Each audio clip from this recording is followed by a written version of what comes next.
ওই যে উপরে পাহাড়টা ফেটে আমার রসুলকে জায়গা করে দিয়েছিলেন, সেই পাহাড়কে নবী চিনছে, আমরা চিনলাম না। এই যে সেই গেট যেখান দিয়ে আমার নবীকে সাহাবীরা উঠিয়েছিলেন, এই যে সেই গেট, এখান দিয়ে নবীকে আস্তে আস্তে আস্তে আস্তে করে সাহাবীরা ঘাড়ে করে সর্বপ্রথম ওখানে উঠানো হয়। এরপরে এই গর্তের ভিতরে রাসূল সাল্লামকে পাহাড় ফেটে, দেখেন পুরা পাহাড়টা কোথাও ফাটা পাবেন না, শুধু এই জায়গাটা ফাটা পাবেন।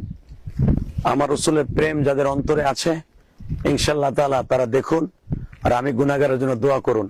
আমি আপনাদেরকে দেখাবার চেষ্টা করছি, পাহাড়টা দেখুন।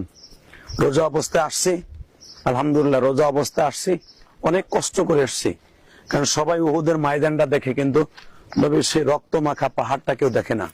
এই যে সেই পাহাড়, যে পাহাড়ে আমি 2013 সালে, আল্লাহর শুকর, 2009 সালে, 2004 সালে আমি ওই গর্তে উঠেছিলাম।